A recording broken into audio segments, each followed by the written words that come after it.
It's time for a reality check. We're here to deconstruct health and fitness trends and provide tangible advice so you can become 1% better with each choice starting today. Welcome back to Reality Check. We are your hosts, Jess and Jill, and we are just loving having some guests on. So we have another guest today, and it is a fellow coach in the space. She is also nutrition, health, fitness specialist. She is, I'm going to give the whole rundown, but her name is Sarah Krieger. She is the owner of CP Fitness, and she's the Basics Bee on Instagram. We're going to have all of her handles and links and all the fun things in the show notes. And she also is the host of the Don't Call Me Skinny podcast. I feel like we are just genuinely so aligned in our viewpoints on health and fitness and the way that we coach, which I think is so fun. So her and I actually just recorded an episode on her podcast, kind of from my point of view of health and fitness and my journey. So I'm excited to share hers, but would love to hear obviously I just gave all of your titles and all of the things that you do, but whatever else you want to intro, would love to just hear from you on kind of where you're at and what you do.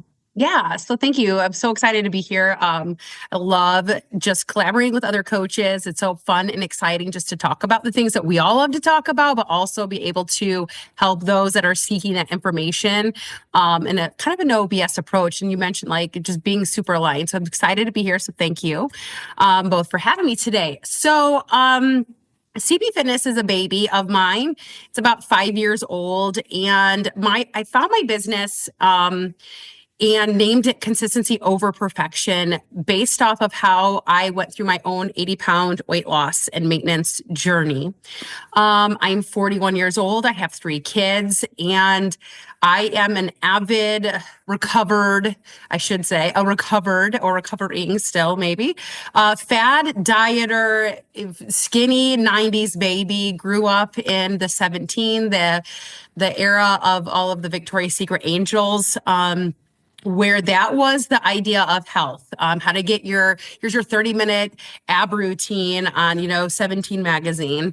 I always had a weight problem. I was the biggest, I feel like, from kindergarten all the way up. I was kind of I speak in language that I always used to use, which was I was always the fat kid or the fat friend.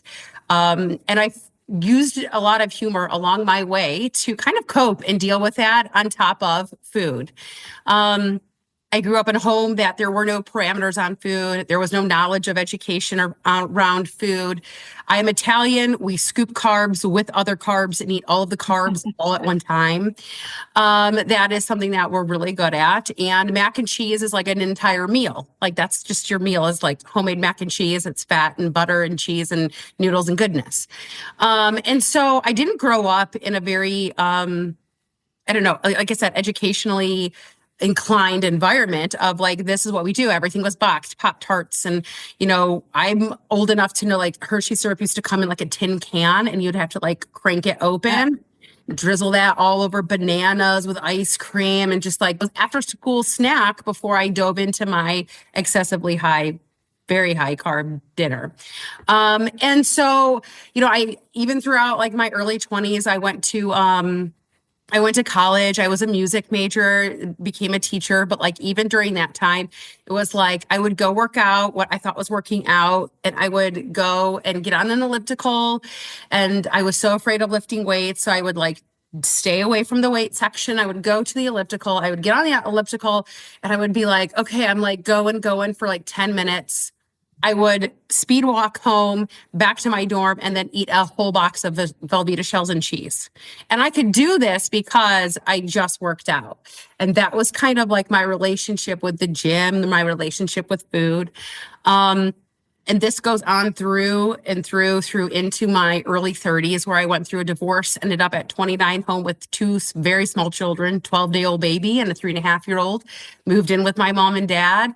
My mom was actually diagnosed with 2 different kind of cancers within 2 weeks of each other. And I turned into mom mode for my mom, took care of my kids so that my dad could keep working. Again, put myself on the back burner, tried really hard to get back into the gym again, all that cardio that I used to do. And then I met my now husband, and we've been married almost 9 years, but I got quote unquote fat and happy. I was very happy in my relationship. I found finally somebody that like loved me for me and all of the things, but I was so unhealthy and so unhappy with myself. And so his job took him actually overseas frequently. And he was a canine handler. And he worked often at the Iraq, the U.S. Embassy in Iraq, and so he was gone. And when he made this job transition, it allowed me some time to like just put some blinders up and really focus in on what I needed to do for my health and for the health of my children, because that was really a driving force behind figuring out this piece of life that I just at 32 years old and I'd never gotten it. And so I feel like at 32, I finally said, okay, today's the day I'm going to start and I'm never going to stop. I don't care if I get it all wrong. I don't care if it doesn't work right away. Like it's just the day that I'm going to start and I'm never going to quit on myself. And so kind of fell back into the same patterns, went back into the gym. My husband really tried hard to get me into this like weight training space. And I was so I'm going to get big and bulky like a man. I'm like, I'm 250 pounds. I can't get bulkier than what I'm bulky right now. Like logically, I just couldn't get past that. So I spent like 6 to 9 months just trudging along the same thing. But the difference is like, I'm not quitting. Gotta figure this out. And then after my husband came home and he left again, he sent this, program. I know one of you are Legion Athletics. You guys do Legion Athletics. Okay. And so Mike Matthews, Thinner, Leaner, Stronger. And that was yes. Yeah. Literally changed how I program. Like that one book alone made me such a better trainer. Sorry to interrupt. Continue. You're good. So it made me such a better human, honestly. So I started doing this. The trainer at the gym, he was thankfully like, it was like your old people gym, but he was like a big beefy lifter. So he knew how to deadlift and squat and all those things. So he was like sort of teaching me, because my husband was not ideal. Like, do not have your husband train you. Like, that's not a good idea. And so I like found this love of lifting, and that's where everything just shifted. It all clicked for me. I read the book. I started to understand macros. And even though it took me a long time to get and understand that 20 grams of chicken was not 20 grams of protein, like I was just like, I couldn't understand how this all worked. I just didn't quit. I just kept persisting through. I just kept going. And it all started just finally kind of clicking in. And then a year later, I'm down, inches upon inches, and I feel really strong. And I was like, this cannot be everything that I was against. And this is all I had to do. Like, it was just mind blowing to me. So of course, everybody, how did you do this? Oh my gosh, how are you losing all this weight? Oh, just strength training and eating protein, it's really great. And that can't be it. Like, what medicine are you on? What are you taking? What program? No program, just literally nobody wanted to hear it, but they wanted my help. And I was like, okay. So my husband's like, well, go get your training like certification. I was like, I can't do that. He's like, why? I was like, I can't do that. He's like, yes, you can. You can do this. I was like, okay. So I went for it, got into a gym, COVID hit. And then it forced me just to go online. So, and here I am. Love that. So I'm like grinning ear to ear because this is going to resonate. Literally 2 clients that I've talked to in the last 2 days who are going through similar struggles, and your story is so relatable. And I'm taking notes as you're talking, because I'm like, man, we could go so many different directions in terms of you navigating stress and being a mom with your husband away, you navigating like unwinding years and years and years of mental programming, and how you use the term, I put this in quotes, language that I used to use, like when I called myself the fat kid or whatever. Like, I'm sure that doesn't happen overnight, right? Like, this is day in after day in of changing the person that you were and changing the language and changing your inputs. It's a beautiful story. Thank you for sharing. Yeah, thank you. Yeah, love it. Okay. So it's funny, like when you're like going through this, I was like, all right, what was her turning point? Like, what was this thing? So I know that you said your husband was away. You're kind of like, this is my time to shine. Like, I have time to focus on me. And I love that you're like, I don't know what I'm doing. I'm just doing something, anything. And I think that's like a lot of times like how we end up getting in coaching, because we stumble and we fumble and we fail forward so many times that you're like, man, I want to help people not like shorten this timeline, right? Like do this with all of the things, like you said, like people are usually like, no, come on, like what else are you doing? Like what diet are you following? How many hours are you fasting, right? Like people always think there's this like thing you're doing and you're like, no, I'm just lifting weights and living life. So I love that so much. But I would like to, like Jess mentioned, kind of talk about like the mental reprogramming. Like, I don't know if you can think back to like that time where you really like committed to yourself. What do you think like helped you shift through that language of like calling yourself the fat kid and the fat friend, and like saying like change? Yeah, to now being like, I'm so strong and look how much I can lift. And this is just part of my life. And I eat well because it feels good. Like when did that start to feel like your new norm? And was there a clicking point? Was there a strategy of focusing on thinking differently? Or was it like, whoa, once I just was consistent, it started to change? Yeah, I think they're kind of both. And so, that breaking point for me when my husband left was things that I was noticing about myself, my body. Like I would go to bed and I probably had sleep apnea. I would literally, I've never been suffocated to death, right? Obviously, but like that is what I felt like was happening. I like literally my neck fat was just like as I would sleep, it was like literally I felt choking me at night. I didn't want to be intimate with my husband, even though there wasn't like the reason I didn't want to be intimate was my lack of confidence. It had nothing to do with our relationship.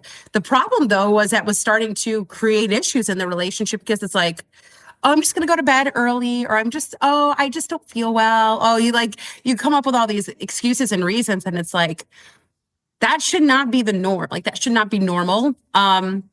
And so I had actually previously to this Thinner, Leaner, Stronger, I had started with Diary of a Fit Mom. And I don't know if you know her, or I'm not a fan now, but like 10 years ago, she was about the only person I saw online doing fitness. Instagram was still very new.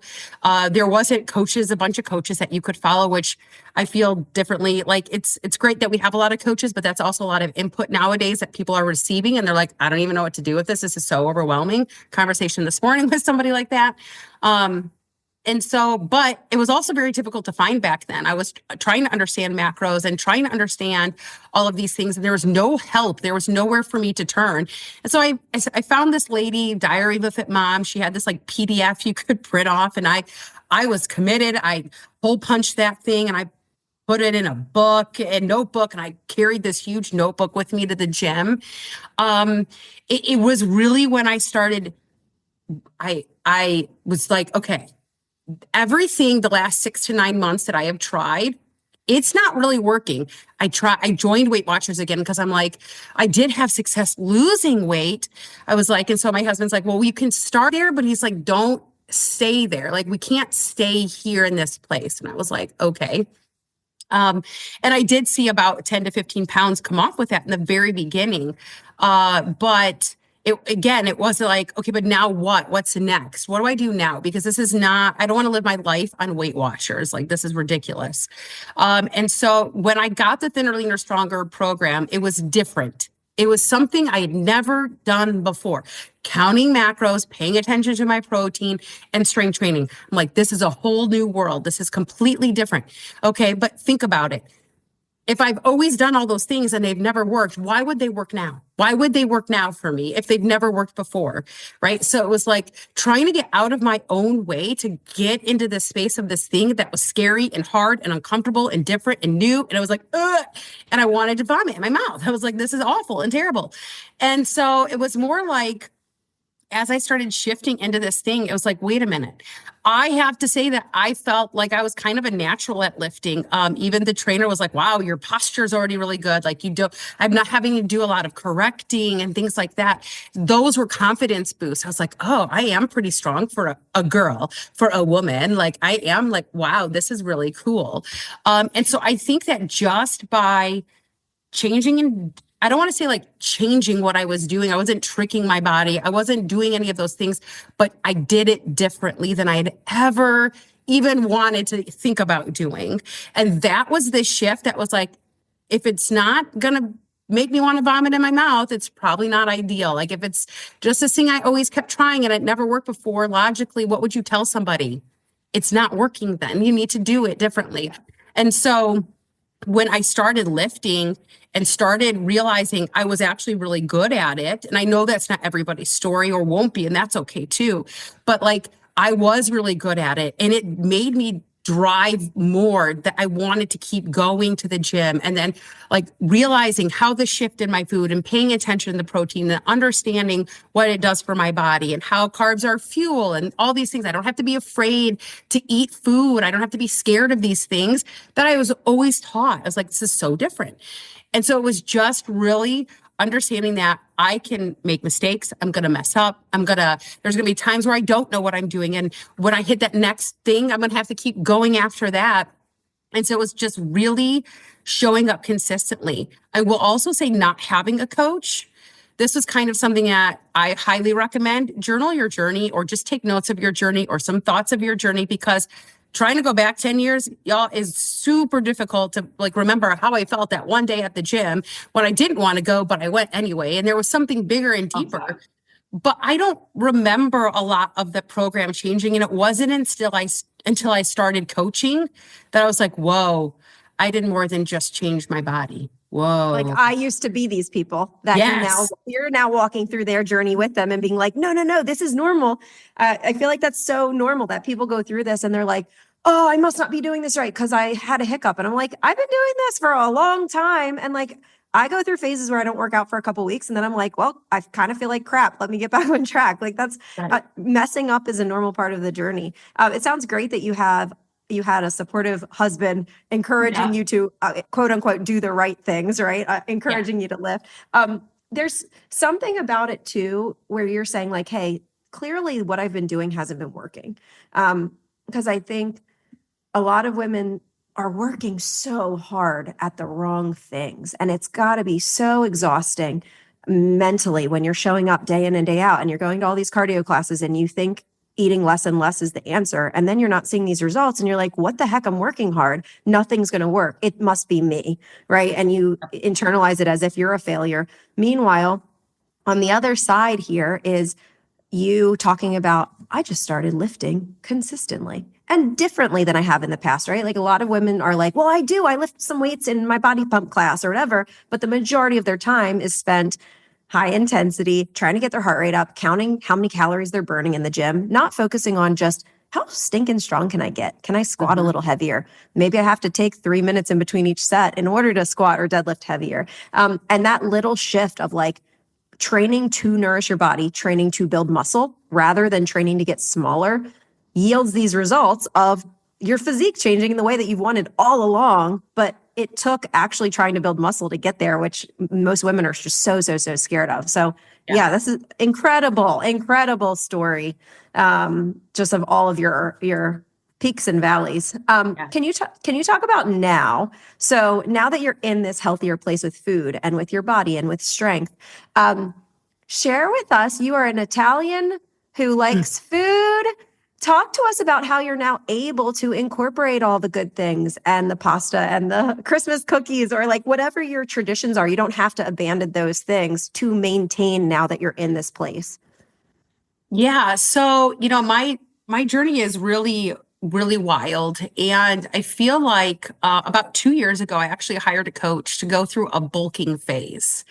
I was so great at losing weight. I've lost weight my whole life. Like, it's so great. Also really great at putting weight on. And I was really scared to go through that process. So I hired this coach. And unfortunately, it was not a great match. The coach was not a great match. And I'm going to tell this story and I want it to be clear, like, because at the root of all of these things, and no matter how far away I get from 32-year-old Sarah who walked into this journey and she had all these problems and issues, it's still prevalent and I'm 41. And so there are going to be moments where we are like, what just happened? And that happened with this coach where, because I was a coach, she was kind of almost very lackadaisy with me. And I started to really fall back into some of those old habits and some of those old patterns where it was like, oh, I'm in a bulk. I can eat whatever I want. Quality of food doesn't matter. All of these things. And I was like, this is amazing. This is so wonderful. And 3 months later, and almost 30 additional pounds in this bulk, I was like, what just transpired? And I was like, I can't do this anymore. I was like, this is not what I wanted this to be.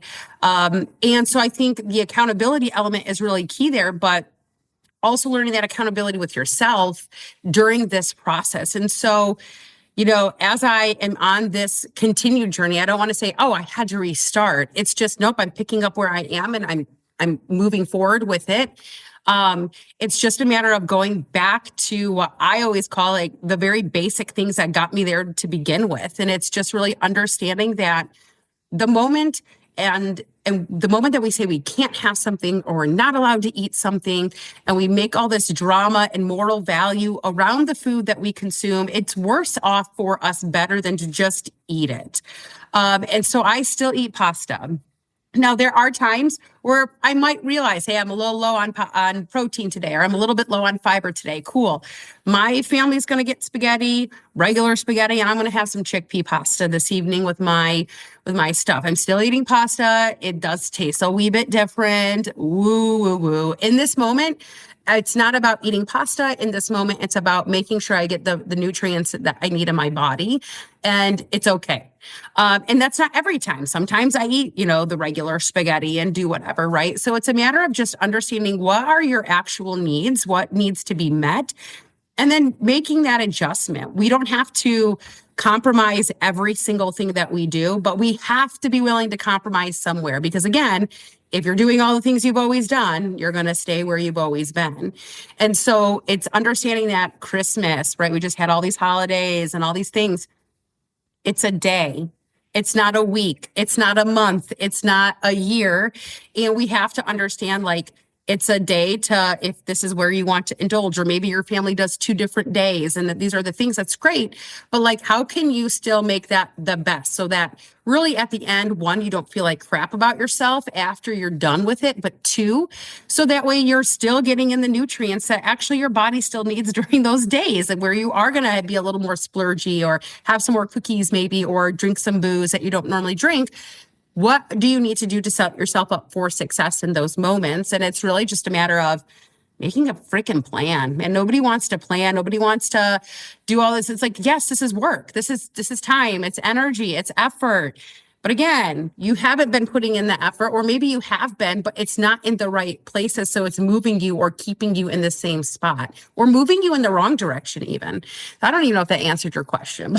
No, it did. Great. I think that's great. You did an Instagram post like this a few weeks ago, and I saw it and I was like, yes, because you said, like, I see so many coaches out there, and I'm sure that I am guilty of it at one point or another, being like, you don't have to give up the foods you love. You don't have, and it's like, the point is not that you don't need to change your inputs. You absolutely do if you want your outcomes to change. But maybe your worth it's are two cookies at Christmas dinner that you've really been looking forward to. So you cook a really lean, healthy breakfast that morning before you go, right? Like, so there has to always be some sort of compromise if you want change in your outcomes. I think a lot of people hire a coach and think, oh, great, I'm tracking what I'm eating. And it's like, wait, no, we have to actually make changes and compromises. And it's every single individual's choice what those compromises are that are worth it for them. Like, my worth it's might be different than your worth it's. And through that journey, you're going to learn how to make those decisions where it doesn't feel like you're playing this like mental tug of war with yourself. You're not fighting yourself on what you can and can't have. I'm choosing maybe not to have the pasta and to have the chickpea pasta instead, because I like the consequence associated with it in my health. I feel really good. Yeah. So I just want to choices. like your comment right there is, I think it's the key. I chose to have chickpea pasta because it's a choice, not because somebody's like, you have to eat chickpea pasta because it's better for you and carbs are terrible and they're awful. They're going to kill you. Like this is the reality of it. It's like, when we start doing things out of choice, it's not because I need to do it. It's because I chose to do it. It's because I wanted to do it. If I choose not to eat something, it's because I made a conscious choice. And I think a lot of that is the thing that we don't live in is the conscious. I had this call with my group coaching program last night, and it's just all about like, yeah, I just really need to remember to open the app. That's a conscious choice that you have to figure out that you need to make for yourself. Like, if you want your health to change, that should be top of line for you to understand. Like, I need to get in my app and track my food. Like, that should be like, I care about my health. I'm going to track my food. It should be right there in the front of your brain right now. If this is like something for some people for their health, very concerning. And that means making a sacrifice somewhere else for a second, right? Because I think we think like, I don't have time, the kids need this. Like, we talked about this on your podcast, that everyone thinks they're an anomaly. Everyone thinks they're busier. Everyone thinks their journey is harder. Everyone thinks they have less time in the day. And it's like, and I said this too, we don't all have the same 24 hours in a day. If somebody is single with a work from home job and then there's a mom of 5, no, it's not the same 24 hours in a day. However, you shift your priorities based on what you want and what you're able to do. And that's not going to be what the same person next to you can do. But I love what you said too about the choices. I feel like we use the analogy a lot of like deposits and withdrawals. Like, you can't just keep withdrawing from your health bank account if there's nothing in there to take from. And we can't put all of our energy into these things and be mad because we're trying hard. And it's like, okay, if you're trying to build a house, but you're trying to dig a hole at the bottom of a lake, you're probably not going to be successful, but you are going to expend a lot of energy, right? That doesn't mean it's the right thing just because it's hard. So I think we have to be able to differentiate that not everything is black and white, crystal clear. And just to your point too, like sometimes we get carried away sharing our journey because we want to be open and transparent. But like, I sent Jess a picture the other night and I was like, eating Cold Stone Creamery ice cream on my couch. And it doesn't mean I got, went and burned off those calories. It's not like all day I ate leaner protein and said, I'm going to have Cold Stone. It was kind of an in the moment thing. And I made that conscious choice and I'm not punishing myself. I didn't change what I did the next day. I just had ice cream and lived my life. Yeah. And guess what? I didn't eat the whole thing. I didn't feel pressure to eat the whole thing. Whatever. Right. So like, it takes so much time to like, but you have to be self-aware. And I think I have a client personally that does this so well right now because she has this history of what she calls binge eating, right? And she's like, I binged and I restricted and was in this cycle. And she's like, almost having these like out of body experiences. Like when she's out with her friends, she's at the restaurant and she's like thinking like, okay, I used to think I have to eat all this because everyone else is eating all this. And I'm going to take a step back and like, I don't need to do what everyone else is doing. Stop watching what they're doing. How do I feel? And she's like checking in with her body. What is my hunger level like? And I think you have so many like good nuggets in your journey that I think are so powerful at like different points of your journey for people to relate to, because we know as coaches how many women can relate to, I'm working really hard and nothing's happening. And I'm like, I get it. That sucks to feel like that. But where are you actually putting your energy? And are you making deposits back into your account? Or are you just slashing calories and going Orange Theory 6 days a week and thinking that should yield a result? Because there ain't not been working in your account. Yeah. I always try to get like, I work with a lot of obviously like 40, 50-year-old women. And obviously, like, this is just not, things like Orange Theory are not ideal types. At the same time, I try to encourage movement is good regardless. Mm-hmm. Like, I'm happy that you're moving your body, but I always preface it in this way. If you're taking some kind of class and you're not keeping track of the weights that you use, it's not helping you. So like the body pump and all like the Orange Theory, the F45, the Zumba, the Jazzercise. It's all great things to do if you enjoy that wonderfulness of moving your body in that way. I did Orange Theory. This was, I would do training and then I would go to Orange Theory. Literally, I would do like 2-a-days and I was just like trying to diet and move. And it was like, this is not effective. I'm just running my body into the ground. But what I didn't like about it is knowing strength training. I was like, why am I not keeping track of the weights that I'm using? Like, this doesn't make sense. So then every training session was different and there was no consistency with it. I was like, nope, this isn't for me. Like, this is not like I tried it. I was like, this is great, but it's not for me, you know? And so I always look at it from a perspective of you have to be able to keep data. If you cannot keep data, if you're doing something that you cannot keep your data and they don't have an app for you to track, or you can't even like, it's just like, or you're not doing the same block for like 2 or 4 weeks or 6 weeks or 8 weeks or something.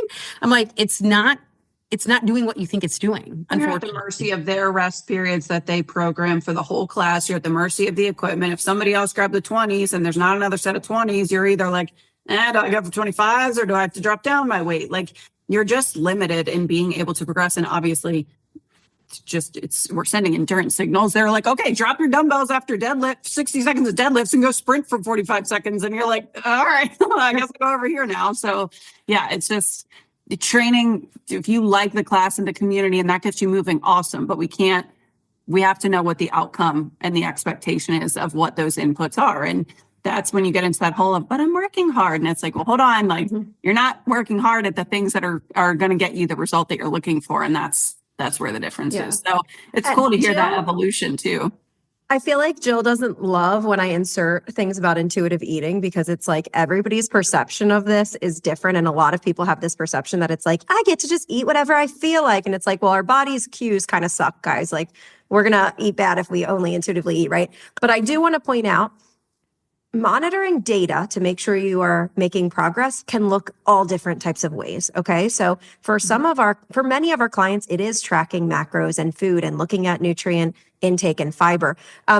For some of our clients, it's them taking photos of their food plates and trying to add more colors on their plate. For other people, it may be, okay, am I getting deeper in my squat range of motion over the course of time, right? Like, progression in something may look different across the board. I like to say that because sometimes people are in a season of life where they're like, oh, it feels really scary and tedious to track everything. It's like, okay, we can't expect the exact same physique outcomes, that's for sure, if we're not being as granular with our data, but we can certainly focus on other data areas in order to make progress also. I always like to throw that out there because I know everybody is not always in a place of, okay, I want to track every bite in every season of life. There's seasons of life that I mostly intuitively eat now at this phase in my life.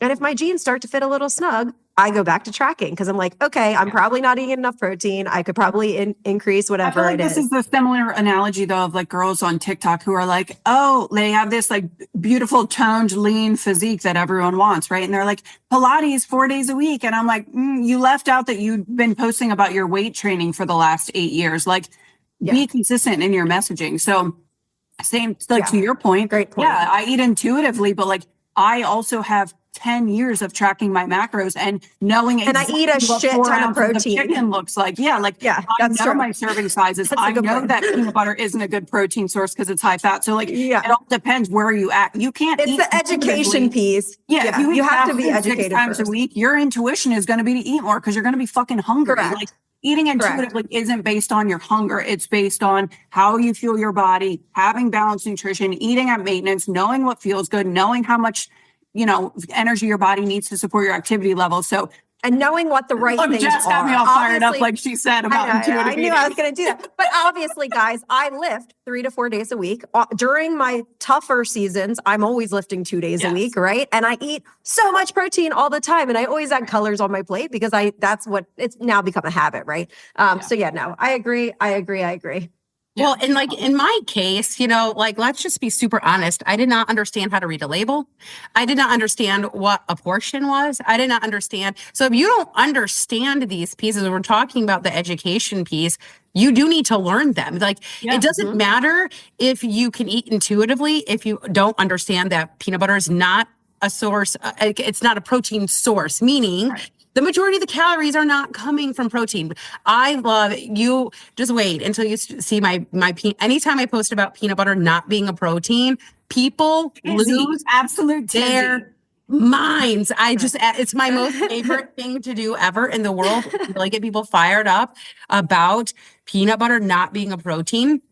And unfortunately, like, kind of the same thing with like a whole egg. Like, that's like, yes, it's got quite a bit of protein, but it's not like, if I tell my client, please go eat more protein, I am not telling her to eat peanut butter. I am not telling her to eat whole eggs, maybe some whole eggs with some additional egg whites or something. They're like, but I eat 2 eggs for breakfast. And I'm like, It's fat. Okay, like we need more than this. Or even like, That's a even good just, point, though. yeah, like even just like knowing what the source of the food is. Cause I get that. Well, I eat eggs and sausage for breakfast.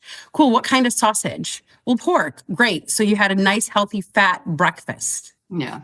It's very nutrient dense, but it's also very calorie dense, right? I think it's like, as a Understanding. coach too, it's hard. Like what you said, track your, people like, oh, well, monitor your portion sizes. Well, like sometimes even as a coach, I'm like, hold on, I'm still too many chapters ahead. Like, what does a portion of protein look like for the average person and based on your goal and what it is, right? And like, that's literally the whole point of our podcast. And I'm sure yours, it's like context. Like, what do we mean when we say this? So I think it's a good point. Like, monitor protein or your portion size. It's like, what does that mean? In What does that look relation to like? what? So many women already are under eating, or their actual, it depends what the food is, what that portion is going to equate to Yes. calorically. I had a conversation this week with a dietitian who it works with one of my clients, who was kind of like, I don't think it's healthy to have your people monitor their weight and this and that. And I explained to her, hey, I actually used to, when I was an in-person trainer, I used to do that. If people, like, we would actually not weigh in because I want them to focus on strength and this and that. Through this process of coaching online, I have seen the value in this data because it helps people mentally unwind that screwed up relationship with the scale, because they see their inches going down while the scale is going up, and they learn, oh snap, I'm building good quality We're not muscle just mass. avoiding the thing that causes the cool. problem. We're confronting We're it. confronting it, and we're learning how to analyze it just as data, not as emotion. Like, we're at the point where this particular client is like, oh yeah, no, the scale doesn't bother me because obviously my clothes are fitting better. And it's like, how cool is that you have this freedom now from the scale because we used it as data and we worked backwards through those things that you had been conditioned to for years and years. Yeah, I think that that's a really key point as we talk about like keeping track of your data. We just talked about it with food and with training, but also like the scale measurements, photos, those things, using multiple forms of data, and I'm sure you guys do this as well, as tracking sleep, digestion, your stress, your mood, your energy, like all of these things are just data points that we can then use to either like, do we need to shift? Oh, nope. I see we have XYZ going on over here. Like, let's pause. Like, we need to chill out for a second because we have this really big, crazy, stressful thing happening, and whatever the case is. It's like maybe we actually need to pull back in the gym for a minute or two, or whatever that looks like, right? And I think that, I don't know your guys' thoughts and opinions on this. I'd be curious. But like dietitians, I had my call last night, and I have a client in there who is she just got put on some medicine for her A1C, and the doctor told her yesterday that protein is what's making her fat. I'm gonna bang my head against the wall. I'm gonna throw my computer out the window. And I love this in a way because it's like, this is why hiring a coach, it makes a lot of sense because the majority of doctors, and I understand dietitians have way more knowledge in this area, but like doctors really don't understand that nutrition element. And then again, as we talked about, all this information coming at them, and then they feel overwhelmed and they're confused. And you're like, yeah, but my one person says I'm supposed to be doing this. And then now my doctor's telling me I shouldn't be doing this or shouldn't eat this, or this is why I'm fat. And this is why. And it's very confusing and conflicting information. And unfortunately, doctors typically do not have the education in the nutrition side. They get like, 4 weeks or 8 weeks or something ridiculous. And it's like, I paid for mine. I have way more information and knowledge and education in that. And I was like, please don't stop eating protein.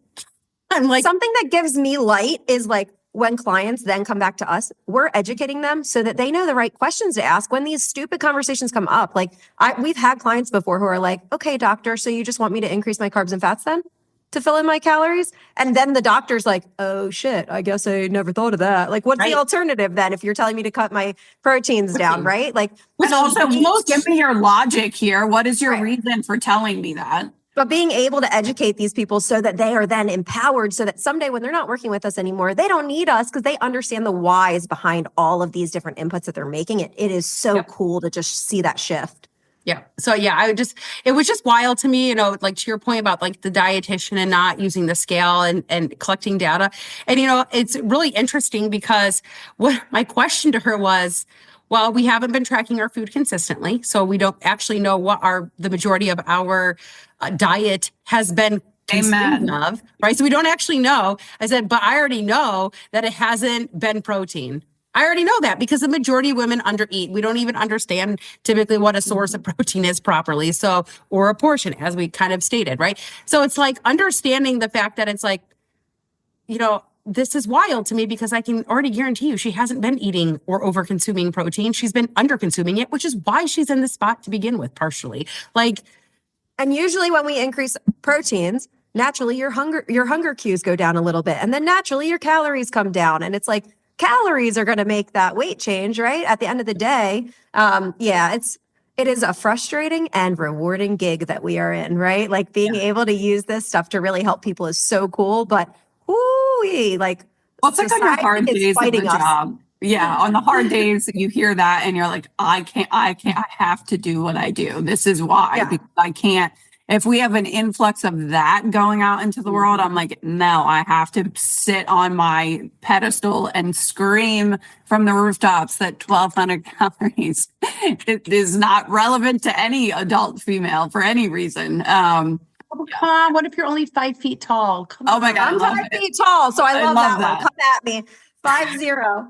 I used 1,200 calories because whatever app I started using said, oh, this is what you need to use to lose weight. And I lost weight. And then it was like, I had to train 6-7 days a week to keep it off. Because if I stopped for a little bit, my metabolism was trash. It was horrible.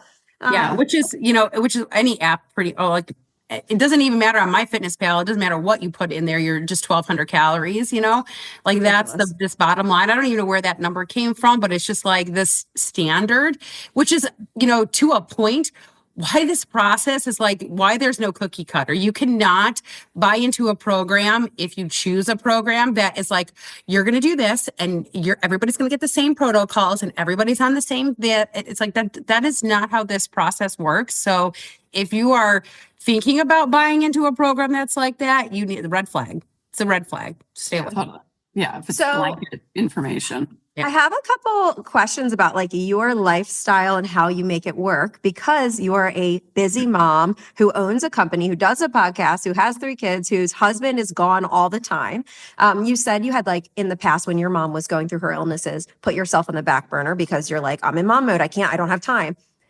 You still don't have time. How do you manage to stay consistent? Gosh, that's a really great question.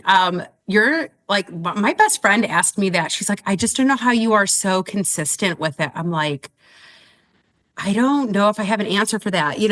For me, it's just like I unlocked this piece of me. And I think the best way that I can describe it is to just say like, I made it a part of who I am and not something that I do. And unfortunately with doing that, relationships in other areas have changed.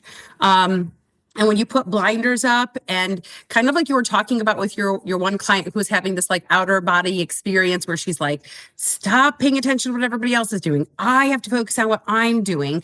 That is a really key piece of this process. And being able to tell people basically to shut the F up, like you don't get to talk to me. Yes, I'm going to the gym again. Yes, I'm eating protein again. Yes, I'm tracking my food again. Shut up. Like, let me be and let me do my thing because I'm going to say I'm getting where I want to go and you're just kind of hanging out and staying there. And so like time-wise, I think we talked about this, Jill, which was like, so many moms think it's a selfish thing. Oh, it's so selfish. And I have to get my kids all over the place. And you want to know what? I'm going to flip the script and say, you're selfish to not take care of yourself. That is a selfish thing to do because you think that you're going to outdo health. You think that you're going to outsmart it. You think that you're going to outrun it. And I'm going to tell you right now, that shit will catch up to you so fast. And you want to know what?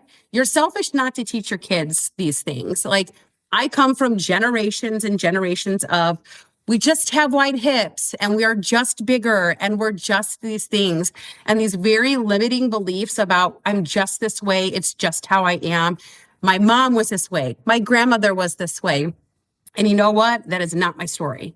It is not my story. And I don't want it to be my kids' story. So, my kids were a lot of the driving factor behind why I was doing what I was doing. We were eating fast food, like, I don't know, gosh, 5 to 7, 10 times a week. I don't even know, ordering pizza, doing all these things because we didn't have time. Somehow didn't have time to cook. I was a stay-at-home mom at the time, but I didn't have time to cook before my husband had gotten that job. And it was just like wild to me, like, how am I living this life? I didn't actually even grow up on fast food because we couldn't, like, it was like we were 6 kids or 6 total. So like it was way too expensive, so we got things like mac and cheese for dinner. But it was just like, it's selfish of me not to change this story for my kids. It's selfish of me not to take care of myself. Like, who do I think I am that I think I can outrun the shit that's going to come follow me, the eating poorly, taking care of myself, talking down to myself. Like, who am I to think that is going to stay that far away from me? No, it's going to catch up. And so I feel like, for the moms out there, or even the women out there who feel like they can't take 30 seconds to track their food, even if it is just a snapshot, hey, you know what? Or just write it down, on the paper, if that's something that you have to do because you don't know what else you're supposed to be doing.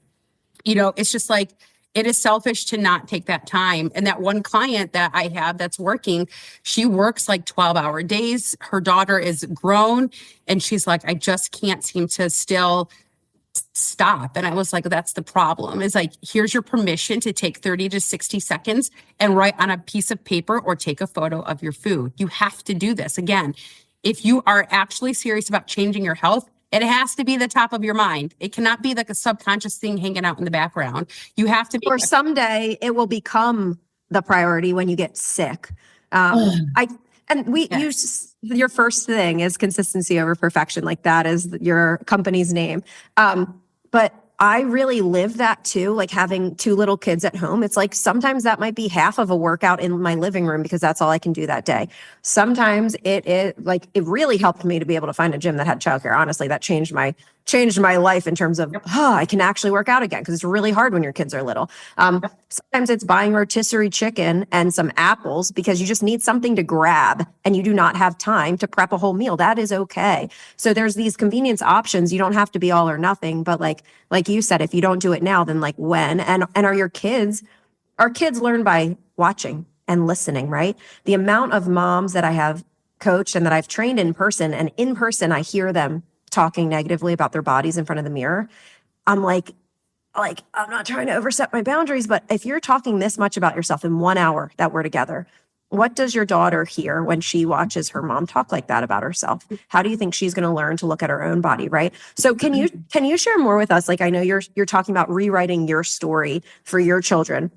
How do you educate? How do you talk to your kids about food? How do you talk about, because like, we don't talk about weight with our kids. We talk about getting strong or fast or eating things that make you feel good. Like, tell us more about how you incorporate that into your family, being a mom of 3.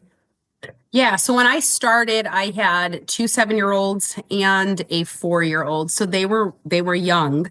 And now they are 16, 15, and we're a blended family, 16, 15, and 12. So they're significantly older now. And, I don't, again, recall in the very beginning. I don't recall how I started talking about it. I knew that I did talk very poorly of myself. I was a little bit more conscious not to talk or speak in certain ways in front of, especially my daughter. But I will say, like, even my son, who's 12, the last 2 to 3 years, he's come home and said things like, my friend has abs and why I don't have abs, I have this fat on my body. And I'm like, dude, like, this is normal. Like, you're 8 years old, you're supposed to have fat on your body. Like, this is okay. And so, like, even now my kids are athletes, they're swimmers, they play basketball, football, the things. And we talk really about fueling. We talk about parameters. We talk about, like, okay, so if we had this for breakfast, what else should we have with it? And why should we be doing these things? So, like, I'm all about, like, great, eat a Pop-Tart, but what can we pair with that so that it can be like a little bit more complete? Can we put a fruit? Can we put a protein with that? So at least it's like we're making a little bit more of a complete meal. I'm not, I would say that I'm pretty anti, you're not allowed to have things. But I would say that without having any parameters on food growing up, that was like one of the very big, like, I don't know, it's probably the biggest disservice I could have had as a child. And so it's not, I would say that we have like strict rules. My kids would probably say that when they go to other people's homes, but I just put parameters on, like, if you already have had one of those things, we don't need to have another. So if we've already had a Pop-Tart for breakfast, we're not having a Pop-Tart for snack, right? And so it's really like understanding those kinds of just small parameters. We talk about how to read a label. I teach my kids about what is a protein? Why do we need it? How does it work in our body? What is a carb? What is a fat? How do we need them? Why do we need them? All the things. And it's really fun because they become topics of conversation, and they'll start looking at labels like, Mom, look at this label. Or, they hit high school and they have, health class, or they have biology, and they're, Mom, you would not believe what they said today about carbohydrates in class. Like, oh my gosh. I was like, things like that. But you're planting those seeds with that generation, right? Right. Like, it's so cool to hear our kids talk like that. I'm similar. Both of us are similar. Our kids do not have off limits foods or anything, but it's a conversation of like, well, Callie, you had one cookie. If you have 3 cookies, you're probably going to feel like crap. Like, your tummy's going to hurt. Remember last time? We have conversations like that, or they'll come to me and be like, hey, Mom, I had something with some protein. Can I have that candy too? And it's like 2. It's not, I deserve candy now that I had this other thing. It's like balance, like you said, add the good stuff, add the fruits and vegetables. I think your child, Callie specifically, has a lot more self-awareness around that topic than the average child. Than most adults. If you Than let most adults, him, honestly. he will go full send. Yeah, he'll go full send Callie? wherever he needs to. I like Callie. I He's brought good my about kids. yeah. Go ahead. No, go. Mason. I was go going to ahead. say Mason's good about, like, I'm eating this for dinner. Like, if I'm like, all right, what are you in the mood for? He's like, well, I could have like this, and I could do raspberries for my fruit. So like, he knows that like his plate needs to be balanced, but he absolutely will abuse it if he can. He does not correlate tummy ache. I mean, the kid will eat a whole thing of grapes and be like, my stomach hurts. And I'm like, yeah, I wonder why. Like, Right. Because you're just but really Callie's full. a little better about that. Callie's different. She's a different thing. But She's a different breed. She's more logical than most adults we work with. But no, usually I'll say like, hey, you guys get to pick a colorful thing. There's nothing colorful on your plate. And it's like, I am so not a meal prepper, Tupperware type cooker. I'm like, okay, we have blueberries, we have tomatoes, we have some avocados. Like, I'm going to cut something up and it is random and it's going to go with that meat on your plate. Like, it's not, I'm not like curating these beautiful meals, but it's like, okay, you're going to add something colorful. What do you want? And then it's their choice. So they're also gaining this independence and autonomy over what they put in their own bodies. But I'm giving them the choices of what those things are. So like, every now and then Pop-Tarts or stopping at the Amish market and getting donuts might be a fun thing, but they're not in my house most of the time. So my kids, when they go out to other people's houses, they have more options. I'm sure once my kids are little still, once they're school age, I'm sure they'll be making different decisions. But while our kids are little, or when they are in our homes, we're the one who's providing these options, right? So at the end of the day, we need to own that a little bit too. We're not at the whim of what my kid wants. It's like, yeah, I am, but I can choose the choices. Yeah. And I think like a key piece that I'm noticing as my kids get older, it's a little bit different because, when they're younger, you're the one typically like probably putting the grapes in a bowl and handing it over, right? Versus like my kid is 16, 15, and 12. They're in the pantry hanging out by themselves. You know what I'm saying? And so like even the other day, my daughter went and got a bag of chips. And she just came into the living room and sat in the chair and started eating the chips. I said, hey, Jay, so how about you go put some in like a small dish and then bring it out if you want to do that, right? And she this isn't a conversation we had in that moment, but she knows it's because this is a portion. Like, get a portion. I'm not even saying it has to be 28 grams or about 9 chips, but like get a portion, take a serving of it, what you're going to eat, and then remove it from the bag. Like, that is something that I always fell into a trap of. It's like, again, going into that subconscious part of the brain where you just like whip out that bag of chips. You're like, whoa. And then you're like, they're gone. Oh my God. Or you give it the trap like, well, I already ate half the bag. I might as well just finish the bag. Then they're going to be gone. I don't have to put them away. I won't have to deal with this tomorrow, until you go buy that next bag and you still don't have that control element. I can't just have one. And there's a reason why. And that's a whole different food relationship conversation. I'm sure we could have another hour conversation about, but it's like understanding and just like small things like that, where it's like, take your portion, remove it from whatever container that it's in. Growing up in the 80s, Oreos just came in giant sleeves in a big box, that's how we got them. Now we can go buy like individual bags of chips and individual bags of Oreos and individual bags of lots of different things. And it helps us like, oh, I can have my 2 and I can be done. Like, I don't need the whole sleeve because it's going to go stale. Like, I can just eat the 2 Oreos and move on with life. Love that so much.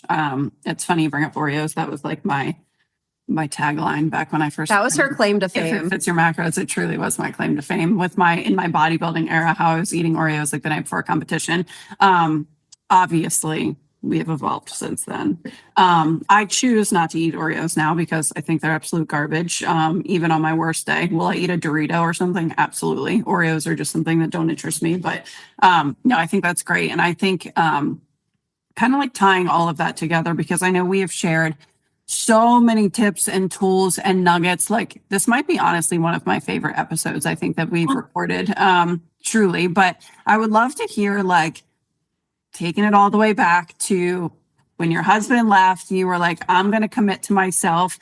Obviously, we know this was like a long journey and many years for you to get to this point. But if you could go back and do anything differently, or if somebody came to you and said, I also want to lose 50 pounds, 30 pounds, 80 pounds, whatever it is, where would you suggest I start? Like, in this sea of chaos that you talked about, which actually I love the way you worded it, about this like influx of information. Where do you start? How do we differentiate? What do you tell that woman that comes to you and says, help me? What do I do? And there are so many things. The first thing that comes to my mind is the same thing that I told myself, like, just start. It's the day that I'm going to start, and I'm not stopping. I'm going to have to figure this out. It doesn't mean I'm not going to make mistakes or mess up or pick the wrong thing or do it wrong or whatever that looks like, but I'm just not going to quit on myself. I was so good at quitting on myself. And I just feel like if we just persisted, if we just kept pushing that limit that we don't think we can push, we're going to keep learning something about ourselves and then figuring something else out. And maybe that travels you down a path that you didn't even know existed. And that's kind of how I found and got to where I was, with learning how to strength train and then like moving forward with that, and then learning how to track macros and learning all these things.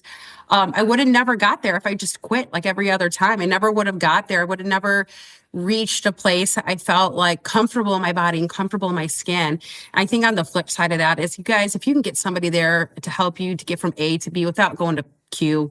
I went to Q, I went to Z, I went all the way back. I drove back to Q for a while, hung out there for a little bit. It's like, get somebody to cut the noise, cut the noise for you. Like, stop trying to do the same shit over and over again. It didn't work, right? Do the thing that makes you uncomfortable. Hiring a coach is uncomfortable. It's so uncomfortable. But it is so beneficial, and it is so, it'll get you to where you want to go faster. So, I mean, those are kind of like my 2 things. So Beautiful. I love this. I feel like so many people, especially in the beginning of a year and resolutions and where do I go and what do I do? I feel like this episode is going to resonate so hard with so many women that are listening. So just to remind you guys, you can listen to Sarah's podcast, Don't Call Me Skinny. Again, I'm going to link everything below for you guys.